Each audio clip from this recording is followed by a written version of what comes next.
Good afternoon.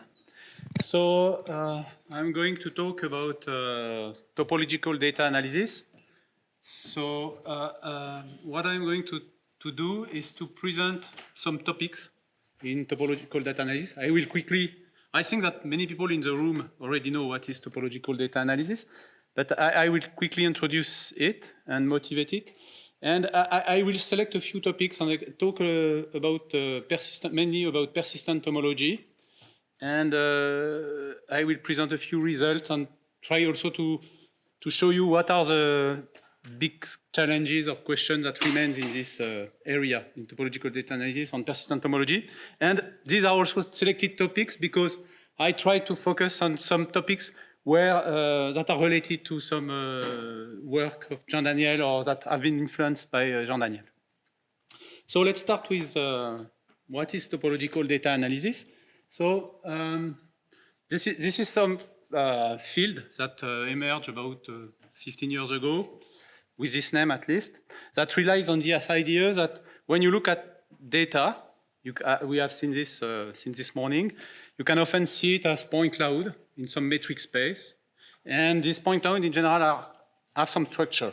They are not completely random or not uniformly distributed in some space, but they have this tendency to concentrate on some more or less geometric structure.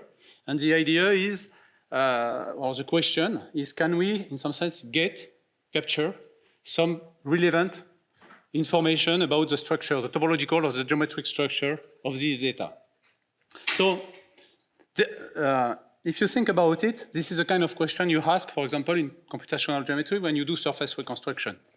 If you have, for example, like if you look at the picture here on the top left, you have a point cloud that has been sampled on the surface of a physical object.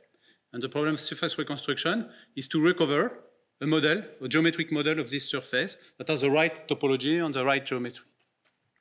But we can also ask the question with some different kind of data. For example, if you look at the picture in the middle, this is a slice of a 3D image that represents some porous rocks. And in these porous rocks, you have some rocks, but you also have some voids. And depending on, and this void has some geometry. And you may be interested in trying to characterize the geometry of this void and to relate it to some physical properties of these rocks. Okay? And also to show you another example, which is even a little bit more abstract, is this example on the right. What you see here is just a multivariate time series that comes from a sensor, which is an inertial sensor. So this is a sensor that measures at each time some acceleration vector. And again, this is not a geometric object in itself, a priori, but you can see it as a point cloud in 3D. And depending on what you are doing with this sensor here is weighed by a pedestrian. Depending on what the pedestrian is doing, you may see some kind of topological features in this point cloud that you realize just to get from this time series.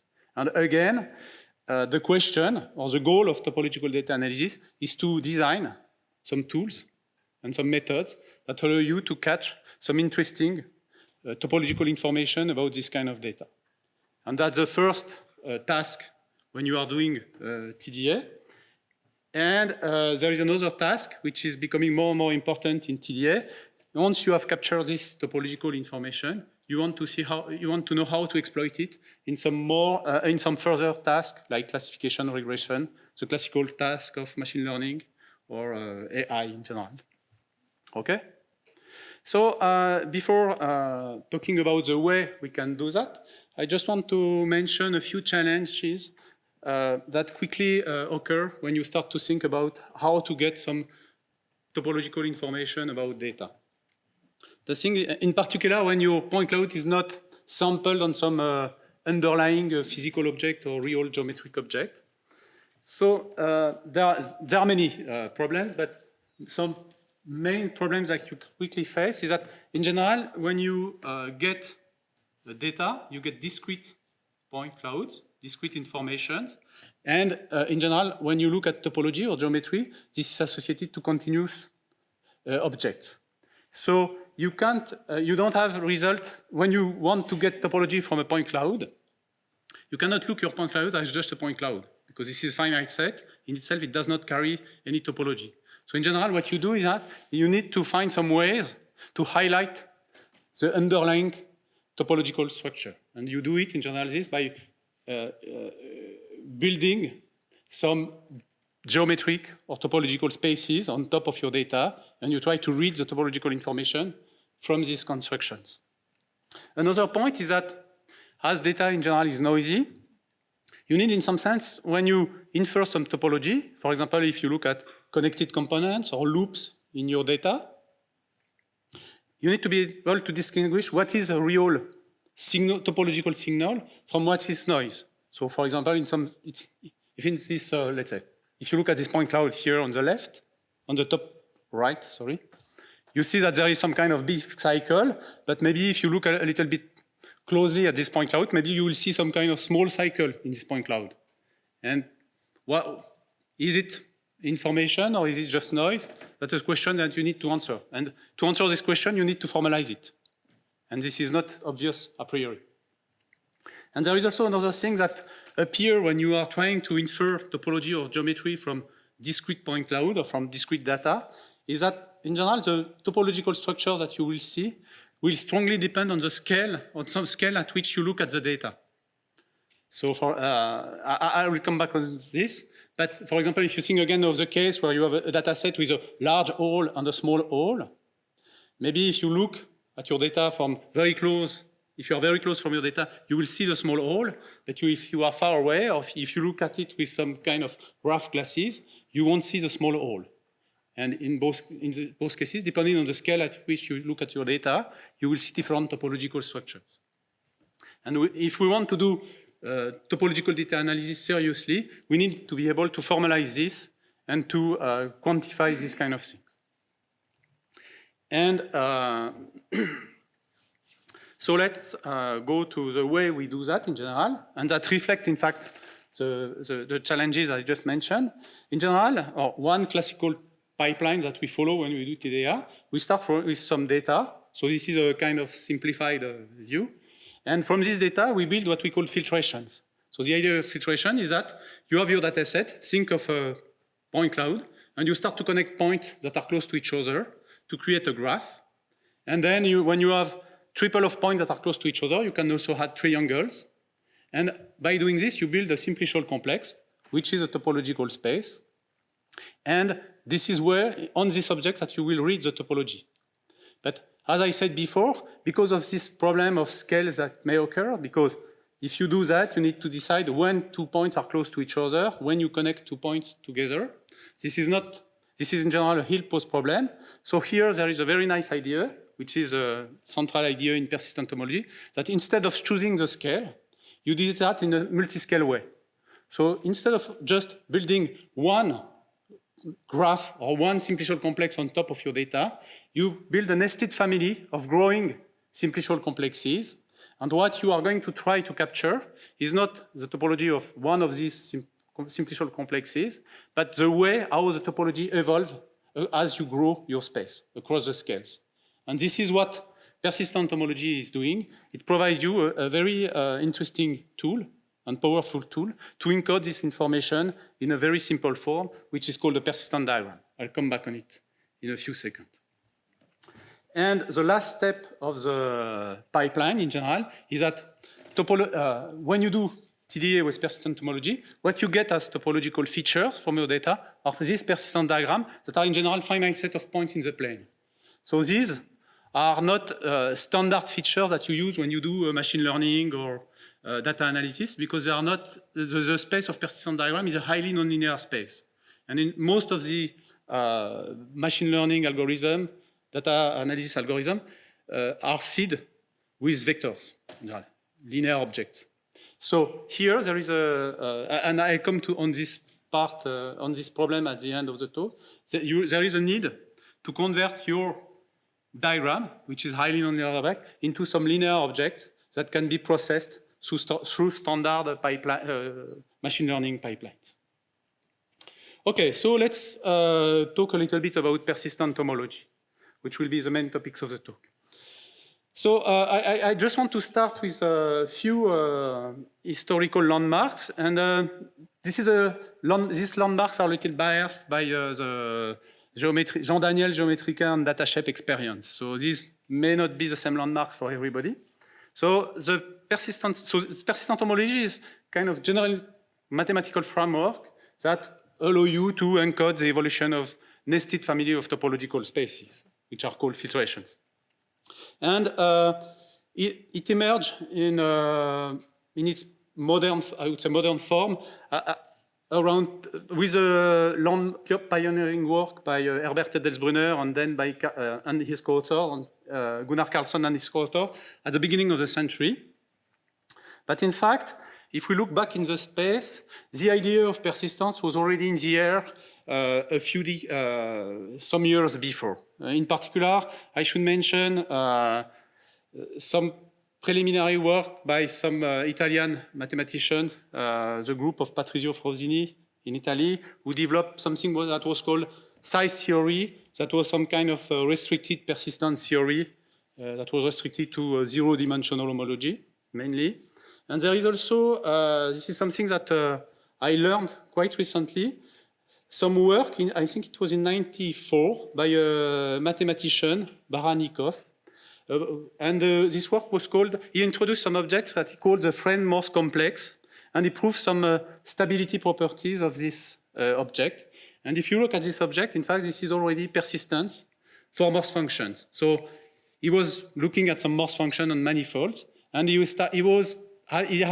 had a way to pair critical points exactly the same, in the same way as you do in persistent homology. And he already had, so he did not represent this as a persistent diagram. He had some kind of other representation.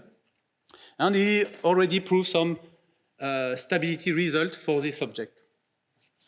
So that's to talk about the ancestors or the first seed about persistent homology. So the beginning of persistent homology was that persistent homology really started with this work by Edelsbrunner and Karlsson and their co-authors. And I think one very important landmark was in 2005. And this was not Jean-Daniel, but Jean-Daniel was not far from here because it was done by David Koensteiner, who was just finishing his PhD and who was starting a postdoc in the group of Edelsbrunner at Duke. And then they proved the first stability theorem for persistent homology. And this theorem is really, I think, an important point in the theory. It was not the most general version of the theorem, but the thing is that it gave sense to persistent homology because this theorem was just saying that if you build, it was for functions, but it was saying that if you have a nested family of spaces that was a sublevel set of a function, if you perturbate a little bit the function, then the persistent diagram will change continuously. So in some sense, these invariants, these topological features that you were able to extract through persistence were stable. And this is something very important when you want to do that analysis, to be sure that what you capture by your method, the feature you capture, are robust with respect to perturbation of your data. So that was a very important date. And then that was also the beginning of the story of stability of persistence. And maybe another important date was 5 years later when we started to think again about persistence with David Koensteiner and Steve Udo, mainly, and also Leo Gibas. And we realized that, in fact, the stability of persistence was not a topological result. And in fact, the concept of persistence is not really a topological concept, but this is a purely algebraic concept. I'll come back on it in a few slides. And we established a general stability result, algebraic stability result for persistence that turned out to be very useful to do many things in TDA, in particular to study the statistical properties of persistence. And another important date in the story of persistence, I think, is like 5 years ago, the beginning of Goody, of the Goody platform, that aims at implementing all the data structures and the algorithms that are necessary to compute persistence and do TDA. This was not the first software on the market to do that, but this is the first time, and I think this is still the only library that was launched in the same spirit, I think, as SIGAL. So I would say in a professional spirit. It was not maintained by a single person. It was the result of the work of a group of people implementing research results and trying to get some high-quality software, state-of-the-art performances, etc. And Goody has played a really important role during the last 4 or 5 years in pushing TDA toward real application and even industrial application. I'll show you a few illustrations at the end of the talk. And maybe another thing, important point, is that during the last 5 years, a lot of work has been done on the study. I'm not going to talk about this in this talk, but on the study of the statistical behavior of persistent homology. How does persistent homology behaves when your input data is random. Okay, so I don't know if everybody knows about persistent homology. I will go very quickly with it, through it. So persistent homology, as I told you, is just a way to encode the evolution of the topology of nested family of spaces. So first, very simple example is to take as nested family of spaces, to take a sublevel set of functions. So if you look at this example here of a very simple function defined on the real line, you can look at the sublevel set of these functions. These are sets of interval on the real line, and you look how its topology evolves as you increase the value of the sublevel set, right? And as we are a function defined on the real line, the only interesting topological information you have about this object is the connectivity, the number of interval you have in the sublevel set. And as you can see, at the very beginning, there is nothing in the sublevel set. When you reach the first local minimum of this function, then you create a sublevel set. And then when you reach the second one, you create a second level set. And the third one, you create a third level set. And when you reach the fourth critical value, then something different happens here. Two of the sublevel set get merged together. If you want to have an image in mind, you can think that you fill the graph of the function with water, and you look how the lakes that you create evolve. Okay? And then if you continue, when you reach the critical value A5, again, two connected components get merged together, so you have one connected component that disappears. And what you do when you do persistent, in fact, you just keep track of this event. So you record when a topological event occurs, when a connected component appears, and when two connected components disappear, get merged together. This is the death of one of the connected components, and you have a rule when you do persistence, you kill the youngest connected component, the last that was created. Okay? And at the end, what you get is a set of intervals, as the red one that you have here, which is called the persistence barcode.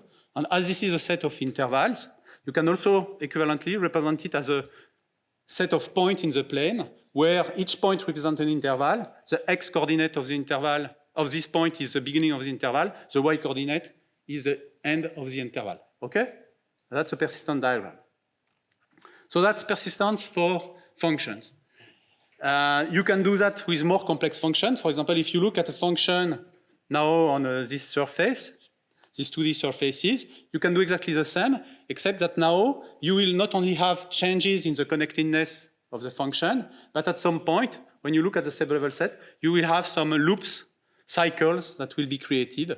For example, when you start here at the very beginning, you create a connected component, but when you reach this saddle point in this function, you close something and then you create a loop in this. And then when you do persistence, you also keep track of these higher dimensional features, topological features.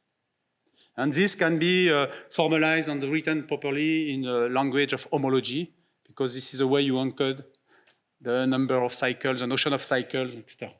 Okay? So that's the idea of persistence. So now that was for function. And at the beginning, I talked about point clouds. So when you are with point cloud, you can do more the same game. For example, if you have a point cloud like the one here, you can try to build a nested family of spaces by just growing balls around this point cloud. And you do exactly the same. You keep track of the connectedness of this union of balls, and you look at the union of balls. And you have some components that get merged together, balls that start to intersect. And at some point, you may have some holes that appears in the filtration that create some cycles. You also keep track of these cycles. When you inflate more the balls, some of the cycle disappear, get filled, and this is the end or the death of the corresponding cycle. And then you can grow this until you get a big blob without any topological information. And again, you get a persistent backward, and you can see this persistent backward as a persistent diagram. So that's, if you got the idea, you have understood what is topology, persistent homology. So now, just a few slides to tell you that, okay, this is a nice mathematical concept, but how do we compute this in practice? In practice, we don't build nested family of continuous spaces like this, but we rather work with a filtration of simplicial complexes. So in practice, when you run an algorithm that computes persistence, you build a nested family of simplicial complexes. We call it a filtered simplicial complex. And there are some algorithms that allow you to compute these features and get this persistent diagram.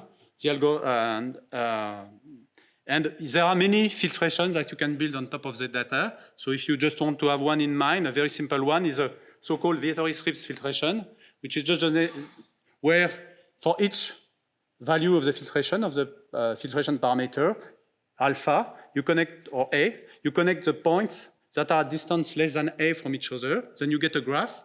And whenever you have the 3 edges of a triangle, you put the triangle.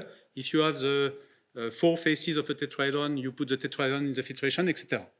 In this way, you build a filtration, which is the generalization of the standard neighboring graph that you do. And then when you increase alpha, this simplicial complex grows, and you can keep track of the evolution of the topology. There are some algorithms for that. You can imagine many other kinds of filtration. And I think something that is important to mention, I'm not going to tell you how this computation is done. In fact, André gave you the algorithm in the previous talk. But the important point is that there has been a lot of work to design some efficient algorithm to do that. Because in the worst case, this algorithm is in n to the cube. In practice, it's closer to linear. But the thing is that here the n is the number of simplices in the filtration. So for example, if you think of the Rips Vietoris filtration, this is a huge simplicial complex that you get at the end of the filtration. So if you don't try to have some efficient algorithm to compute persistence, it's very easy to implement the algorithm, but if you want to get it implemented efficiently, you need to think a little bit about the data structure that you use to represent the simplicial complexes and the filtration, and also you have to think about how to efficiently compute the persistence. So this is not my topics. I'm not I'm not an expert in this, but this has been made possible with the emergence of Goody, and the starting point, I think, of Goody was mainly thanks to the work of Clément Maria, who is somewhere in the room, I guess, or maybe not, and who did his PhD with Jean Daniel, and the launching of Goody has been the real starting point, at least on the Geometrica data shape side, because also again, I already told it, some other people in some other places also had their implementation of persistence. Okay, so this is just an ad for Goody. Now, why is persistent important and interesting? Because I told you this gives you some kind of stable information. So now we know how to produce from data persistent diagram. And when you have two persistent diagrams, you can try to compare them. And these are finite set of pointers in the plane. So there is a natural metric that allows you to compare them, which is called the bottleneck distance, which is, I'm not going to give you formal definition, but this is a matching distance. You try to find the best matching between diagrams, and you have a cost for the matching. And these costs give you a distance on the space of persistent diagram. That's it's not a very nice metric. It's quite weird metric.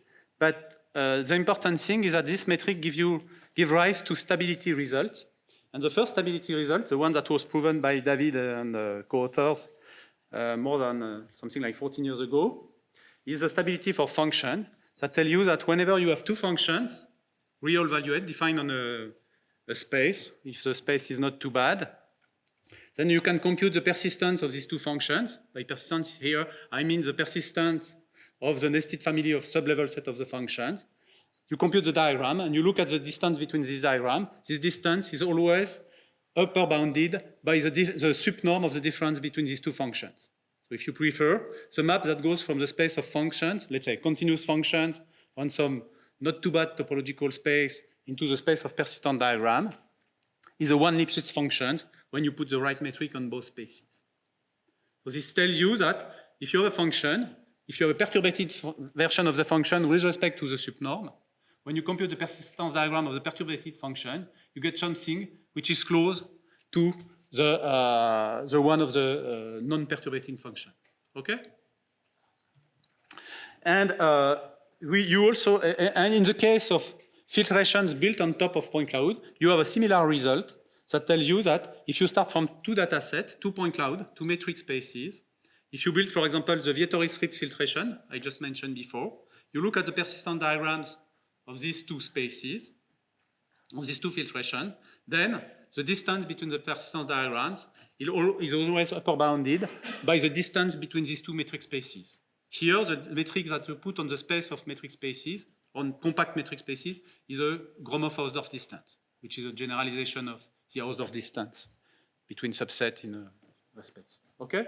But there is this kind of stability theorem that tells you that if you have closed data set, closed spaces, they have closed persistent diagrams.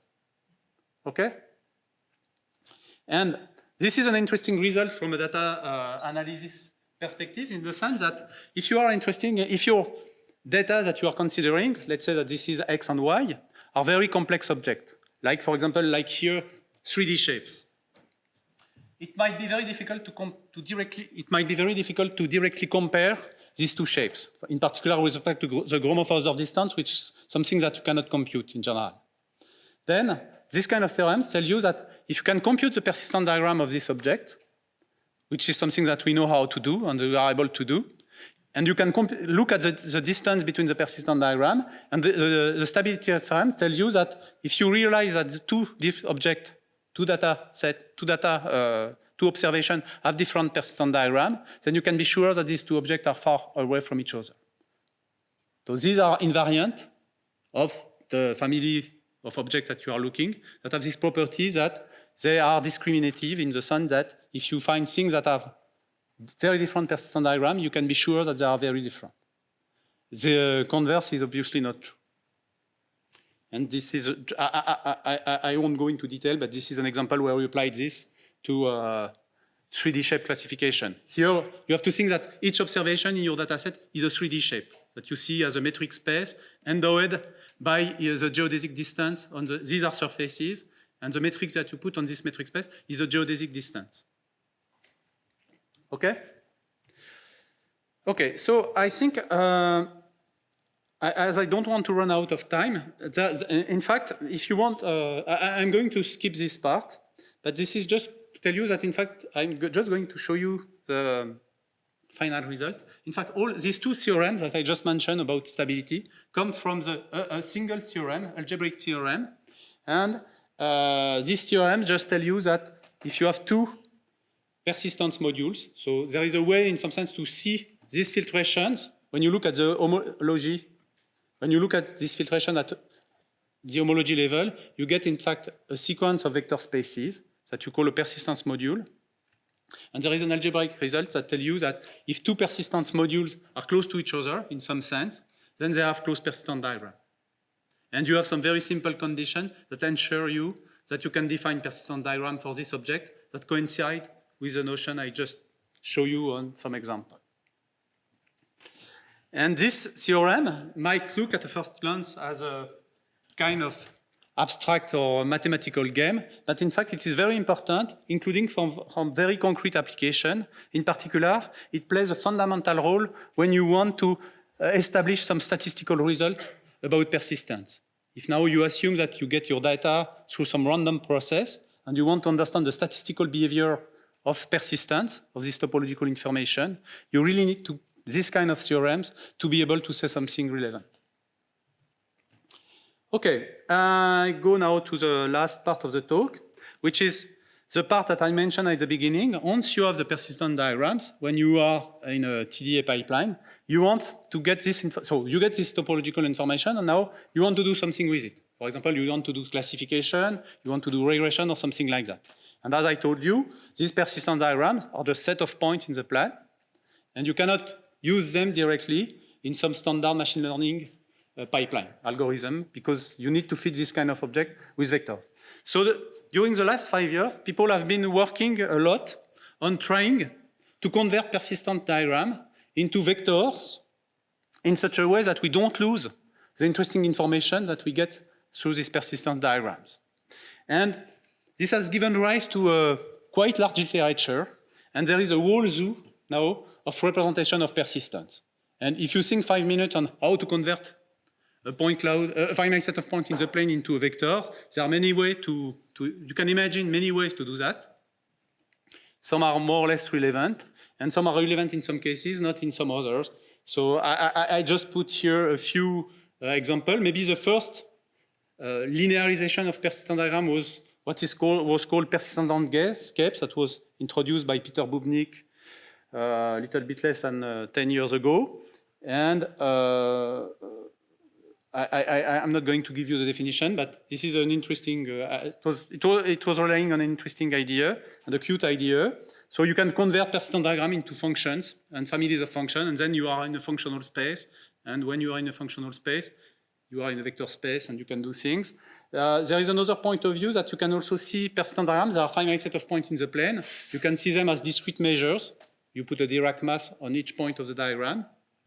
And then from this, you can find some linear representation of these measures.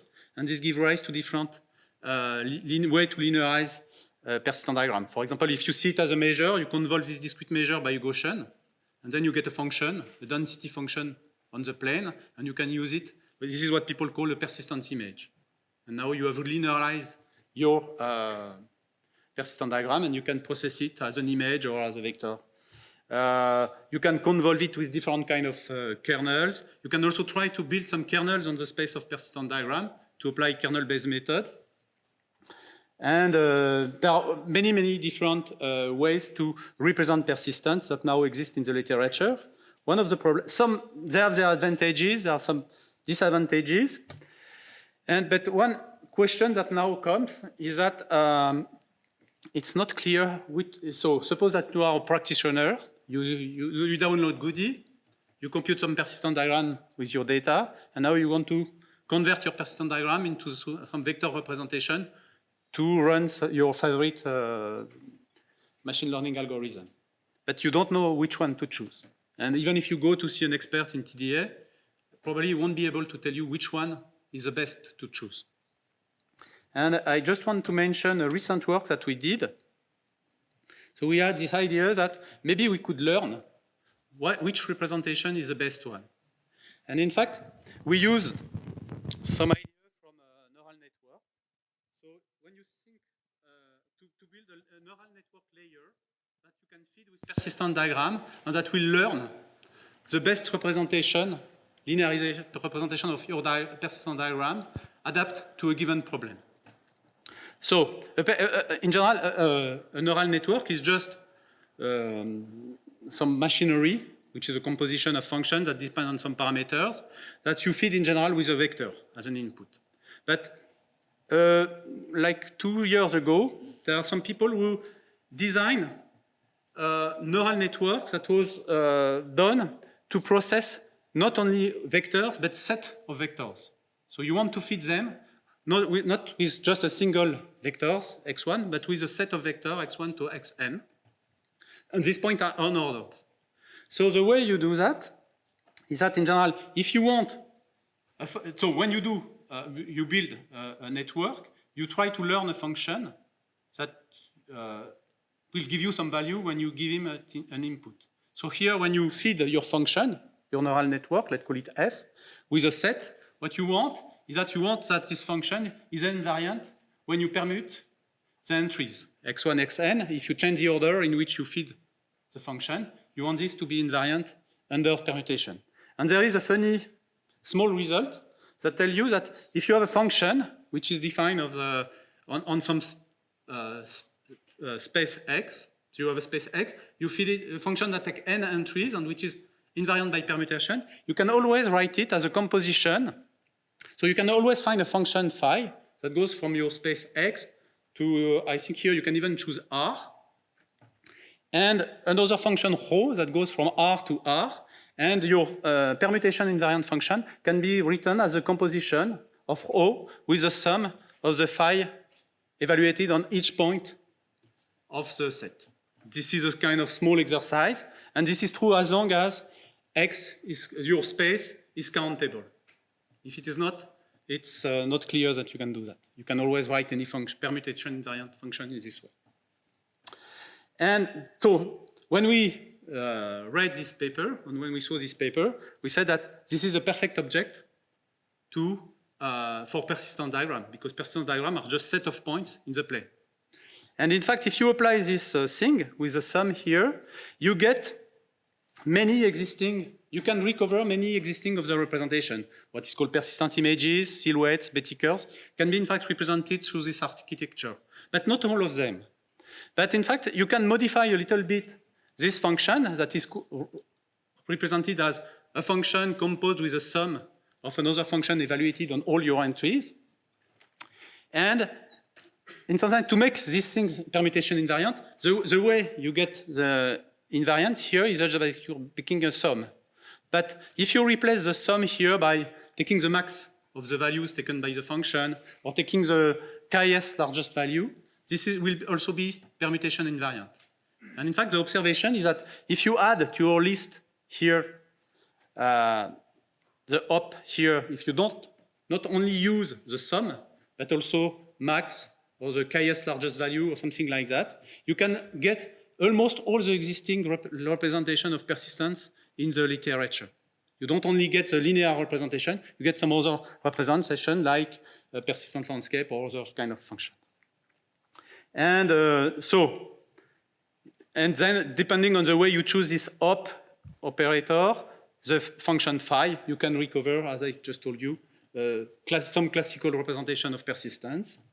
And in some ways, this gives you a neural network architecture that is able to learn which, given a problem on the data set, this architecture will be able to find the best representation of your persistent diagrams for your problem you are considering. And we played a little bit, so we designed this architecture. It is implemented and available, so if you want to play with it, it is very easy to use. And for example, we experimented it on some problem of graph classification. So we had some data sets where each observation was a graph, and we had a problem of classification of these graphs.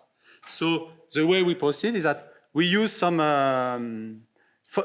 functions defined on this graph that were related to the Laplacian spectral properties of the graph that are called it-kernel signatures. We use the persistence of these functions as topological features describing the graphs, and then we feed out the network, and we learn the best representation, and we try to do classification, and we got some state-of-the-art result just by running this simple architecture. We also played with this, I'm going very quickly through this example. We also use that to classify orbit of some dynamical system in the plane. So we are also playing with, we had a family of the parameter-dependent dynamical system, which is called the linked twist map. We had orbits or pieces of orbits of this dynamical system for different values of the parameters, and we wanted to classify the orbits according to the value of the parameters. And you can, again here, we use some filtration on top of these orbits that were point cloud in 2D, and we were able to get state-of-the-art result in the classification problem of orbit. Okay, so I have to conclude. I just want to tell you that I just give you some kind of overview about what has been done in particular in our group and around Jean Daniel in persistent. There are a lot of and intense research, still a lot of and intense research activities around persistence. There are some, and I did not mention them, but there are a lot of research about the mathematical aspect of persistence, in particular in the algebraic framework of persistence is subject to a lot of research by people, by different people in math. There are many challenging questions about some extension and generalization of persistence. There is a so-called zigzag persistence, which is still not well understood object, and there is also the multi-persistent, when you have filtrations that do not depend only on one parameter, but several parameters. This gives rise to mathematical objects that are quite awkward and that are difficult to catch. I think there are many interesting questions about the connections between persistence and geometry. I think what Pierre talked about this morning is also goes in this vein. There are many things about the statistical analysis of persistence. I did not talk about it, but there is a quite exciting question in this area. There are also a lot of, still a lot of questions regarding the algorithmic and computational aspect about persistence. How do we compute this efficiently? How can we get rid of these huge simplicial complexes that are in general involved in the computation of persistence, etc. And there are also all these questions from the data science perspective, more applied perspective. How do we bring TDA or this topological information to the classical world of machine learning? And just, I don't have any more time, so I just want to, I'm not going to tell you, but I just wanted to show you these two slides. In fact, thanks, and I think again, this is also thanks, I think, to the emergence of the GUDI, to all the efforts that have been made to make these nice mathematical tools, to turn these mathematical tools into efficient software. Since a few years, we have been able to move to real application, in particular to industrial applications, and we have started some partnership with a few industrial. In particular, we start to have some kind good expertise in using TDA to analyze multivariate time-dependent data, like this kind of data that comes out from some sensors, as I mentioned at the beginning. And I won't tell you, but for example, in the health domain, we have been working for a few years with a company that monitor people at home that are equipped with inertial sensors, and we are using persistence to try to characterize some kind of behavior. For example, Parkinsonian people, when they have some trouble, we have shown, not mathematically shown, but experimentally and on some, in some industrial setting, that persistence can help to characterize some what is called dyskinesia, some kind of disorder movement in Parkinsonian disease. We also have some application in the defense domain, in the trajectory reconstruction and characterization of movement of military people or firemen, etc. And with another company, we are also worked quite a lot on the TDA for time-dependent data, and in particular, we achieved last year some to get some state-of-the-art result in the detection of arrhythmia in ECG, from ECG data. And again, we have been able to improve the state-of-the-art using TDA. And I think something which is important to mention is that when you want to do TDA, to address this kind of problem, you don't have to try to do it by saying that instead of using the standard tools, I'm going to use TDA. That's the wrong way to do it. The right way to do it is that I'm going to take benefit of the classical existing tools, and then I'm going to add on top of it TDA. And this is the way we did it. And this is the way in general you succeed to improve over the state of the art. So you don't have to think about persistence and TDA as some kind of competitor to classical methods, but more as a complementary tool that you can use in some cases. And I don't have time, but in fact, the reason why we improved here in arrhythmia detection can be quite easily guessed and understood when you know a little bit about persistence. So I stop here, and I just want to finish by showing you Jean Daniel in a way you never seen it before. So this is Jean Daniel seen by human eyes, and this is Jean Daniel seen by the GUDI eyes. So this is a persistent diagram of Jean Daniel. So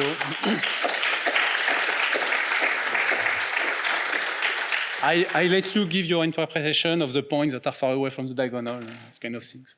From your experience, when you measure this right framework, in particular the categorical approach, adds something, or it's just abstract way to say the same thing? In particular, for you said that the graph stability the right stability theorem allows to go to statistics.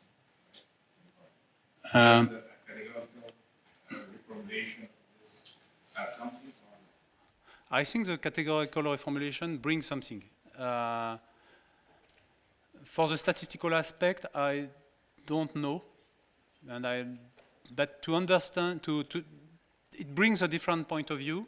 It allows people to make some progress and to solve some problems. So I don't think this is just only a change of perspective. This is really a way to, and it also led to some generalization of persistence to much more abstract settings. So I think it's important to have this work done, which is a pure math work up to now. Maybe it will find some application, I don't know. But. A question about your very last result on representation, optimal representation for persistence diagram. Yeah. So how specific is that to these diagrams? I mean, what's the particular property of these diagrams that you have used to show that? I mean, in this whole model, can I, for example, think of any other signature in this model? And in fact, I think you can run this with, you can feed this kind of architecture with any set of points. And maybe it will give you something interesting. The nice and the motivation for this kind of work is that because, in particular through our industrial collaboration, we are more and more, so people get interested in TDA, but not all engineers have the mathematical background to understand it and to use it in a clever way. So people, I would say on the industrial or applied side, people are asking for some kind of automatic tools where they don't have to understand. So this is in the spirit that we did this work, that are work done in collaboration with Fujitsu, Japanese company. The frustrating, a little bit frustrating aspect is that we do it as many people do sometimes applied machine learning. We have some idea, we think that it could work, we implement it, we polish it, and we try to get something nice, and we experiment it, and if it works, we are very happy. But for the moment, I can't give you any mathematical explanation or anything like that that would explain that we are doing the thing in the right way. I think all these kind of questions on research are still in front of us. Okay. We will have to think about it, but for the moment, these are more experimental and methodological tools that we develop and that turn out to be quite efficient. I'm amazed when I saw your talk that in less than, 10 years or 15 years, we went to mathematics, to algorithms, to code, to applications. So, well, what is your view now of this period, which sounds very exciting? You mean when I look back, or? Yes. I don't have any regret. No,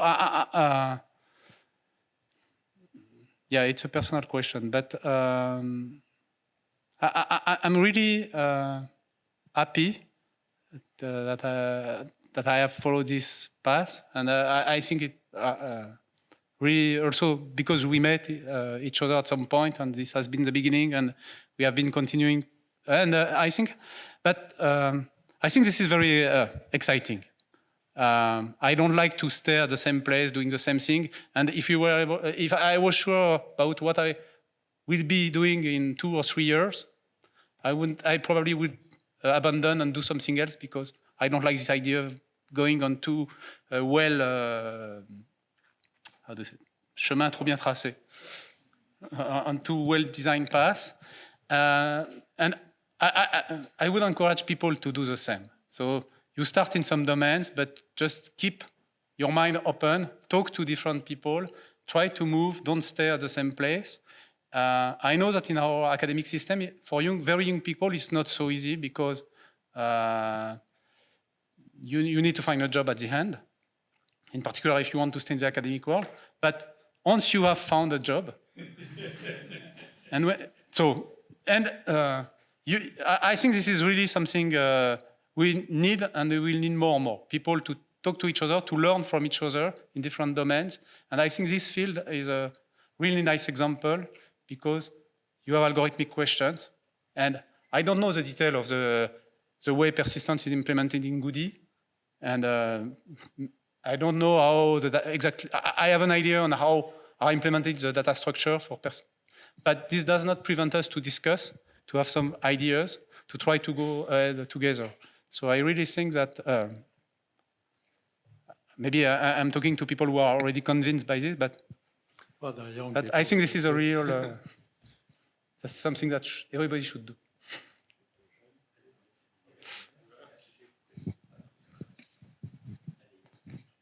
You had one slide where you showed you are better than state of the art and kind of significantly. So what do you do to become state of the art?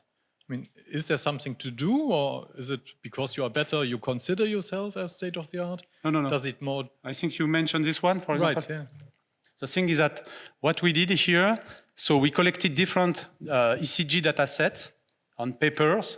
There are many people who work, and there are still many people who are working on arrhythmia detection because this is a huge problem. This is also a huge market for industrial who are designing sensors. So we started from the state of the art. So the latest paper with the best scores. All the data that was freely available, we got it. And then we start to work on this data and to compare our result to these results. And we had to work a little bit to design some kind of complex architecture to improve over the state of the art. So in something, if you look at this architecture, the left part of this architecture is very standard. This is a kind of architecture that was achieving the state of the art before. And then we had some specific channel in this architecture that implement persistence, that take into account persistence. And we succeeded to get a better result. But in fact, we didn't do that at random, just by saying that we are trying. One interesting thing here is that when you get this, the interesting first question you have to ask yourself is that why do I improve with TDA here or with persistence? And I think that here one of the reasons is that when you look at heartbeat of people, different people, there is a huge variability. Some people, the normal heartbeat for different people can be very different. So there is a huge variability that makes the problem of arrhythmia detection particularly difficult. One of the advantages of the features that you get when you get topological features, these are quantitative but also qualitative features, and they are robust. So I can't write a theorem that tells this, but our guess is that by including this topological feature that captures something which is more qualitative but much more robust than some numerical standard feature like the one you get from signal analysis or Fourier decomposition, you robustify your architecture, and then this is where we can gain something. So the way we build this kind of usine à gaz was not completely at random. We were guided by this idea that because there is a huge variability in this kind of data between individuals, maybe there is a real benefit in getting topological information which is a bit rougher, but much more stable and qualitative than standard features. Thank you.